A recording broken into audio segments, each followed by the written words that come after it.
Hey guys, welcome back to my channel. It's Kat. I got a mic. I'm hoping that this will improve the qualities of my videos overall, and I'm just hoping my voice will come out a bit stronger and a bit more clear. Let me know, does this help? Are you able to hear me better, or is this just making it worse? For today's video, I will be doing another book tag. This is called the Book Recommendations book tag, and I found this book tag online. There are about 20 questions, so let's get started. First question is a book that you tell people is your favorite. For this, I have the Mindfuck series by St. Abbey. This book series literally was so good. It's definitely one of my favorites that I've ever read. The basic premise is it's a dark romance about a serial killer and an FBI agent. Our main protagonist, Lana, who is the serial killer, she is seeking revenge on a small town who covered up the brutal murders that happened to her family. This was a fantastic series, although very triggering, so definitely recommend checking out the trigger warnings, but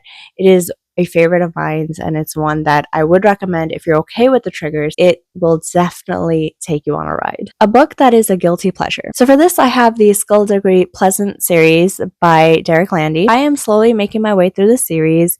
It is definitely a guilty pleasure because it's just a silly, goofy, fun time. The series basically is about Skullduggery, who is a skeleton detective who solves supernatural and paranormal cases. It's a series I like to read when I want something funny and lighthearted because that is the vibe. A book everyone loved, but you didn't. Okay, I'm sure people are gonna come at me for this, but I'm gonna be honest. It would have to be the Crooked Kingdom duology. Is it Crooked Kingdom? It's the Six of Crows duology, I think.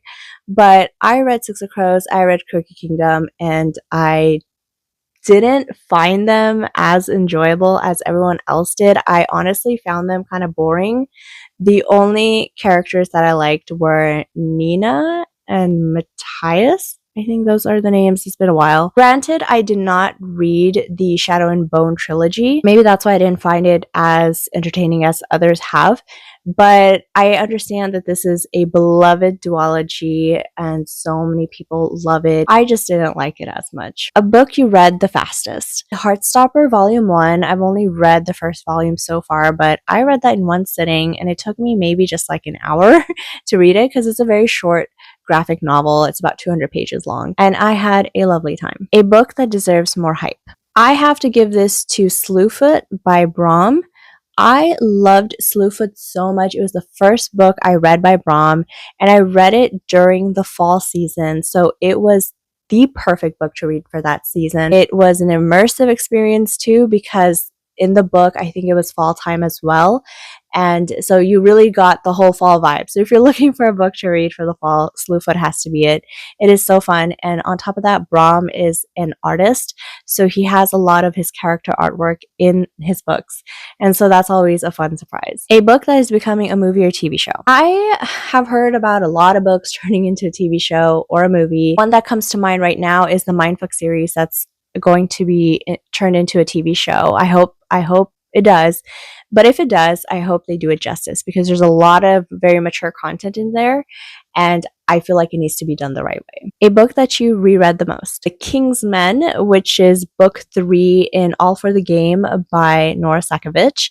I have read The King's Men like so many times, I've lost count, and I haven't even like reread it technically. I just reread my favorite parts in the book, but it is like one of my favorite books I've ever read. I gave it a 6-star. First book I've ever given a 6-star to. A book from a genre you don't typically read. Project Hail Mary by Andy Weir. I typically do not read sci-fi. It's not a genre that I gravitate towards, but Project Hail Mary and The Martian have been bangers. Like I loved Project Hail Mary. Gave it a 4.5 star. It was so good, and there were some technical sciencey bits that can kind of bog down your reading experience, but it still was such a good book. A book that deserves all the hype it gets. I will give it to the Cruel Prince series by Holly Black. That series does deserve its hype. I really like the Cruel Prince series, to my utter surprise.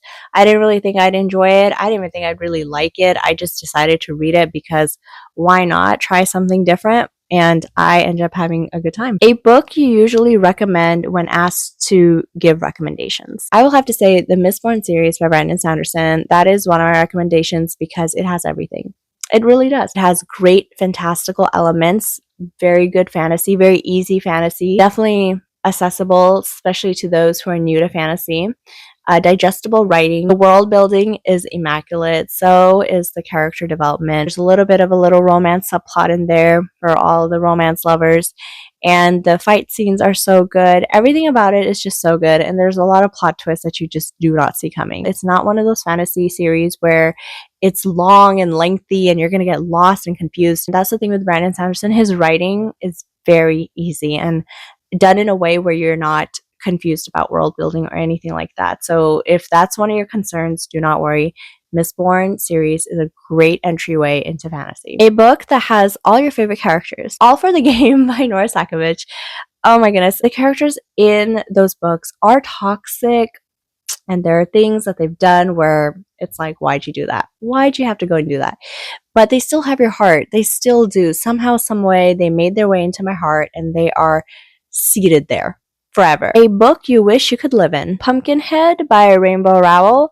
Pumpkinhead is a graphic novel. This was so cute, and it's such a great fall time read. It's about two classmates who kind of have feelings for each other, and they volunteer at a pumpkin patch. The color palette is so fall themed, and it just seemed like so much fun. Like the rides they went on, the pumpkin patch, the corn maze. I love going to pumpkin patches. It's one of my favorite fall time things to do. I love going into corn mazes.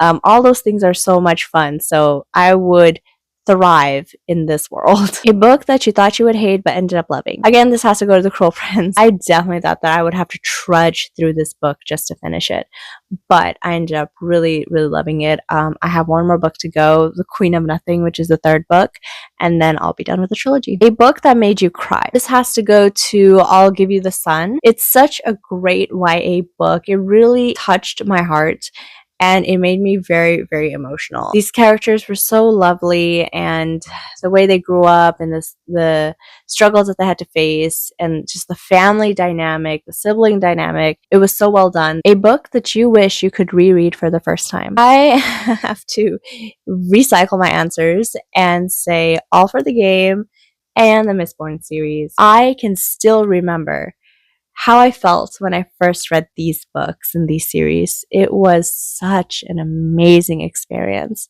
All for the Game just made me so emotional, and it made me have like one of the biggest book hangovers. And I was so attached to this world and these characters. And the Mistborn series, the way it ended and the way everything wrapped up, I couldn't pick up another book for a couple days. And I thought about the Mistborn series several days after finishing the trilogy. A book that could cure a reading slump. This is gonna be so random, but Keep It in the Family by John Myers. This is a thriller book, and it was wild. Okay, this was a wild book. It's one of those books where, like, even if you don't feel like reading, the minute you pick up this book and start reading it, it's gonna suck you right in. A book that you think everyone needs to read. Starter Villain by John Scalzi. I have talked about this book so many times. Starter Villain is such an excellent book because it's so funny, and it is a short read. On top of that, there's a cat on the cover, not just any ordinary cat, a spy agent. A cat that's a spy agent, and it's in a suit.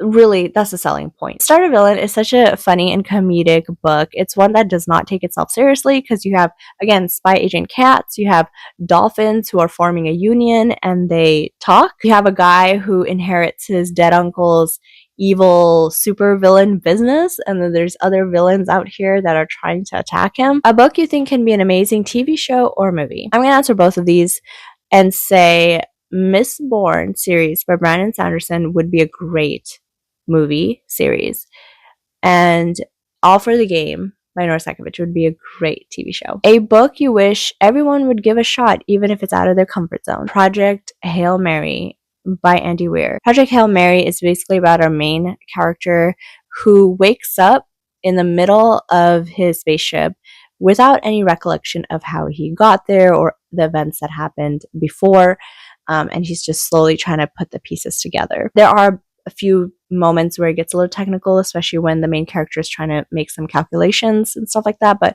overall, it was such an excellent book, and you just root for these characters as well. You just want them to get to their destination. A book you'll never forget. This is a recent book. It is called Blood of My Blood, and this is the third book in the I Hunt Killers series by Barry Lyga. I'll talk about the series more when I do my reading wrap up, but this third book was so dark and twisted. I do not think I'll ever forget it. Not like in a good way, but not really in a bad way either. It was just so unexpected. The plot twist, the revelations, did not see it coming at all. I don't think I'll ever forget the plot twist that we learn about this main character's family. It was wild, and there's no other way to put it. It was just wild. Alrighty guys, so that's the end of this book tag. I tag all of you guys to do it so you guys can give out your recommendations to others as well. If you've read any of these books, please let me know. Please take care of yourself. You are important, you matter, and your well-being is a priority. And take care of others around you, and I will see you next time. Bye.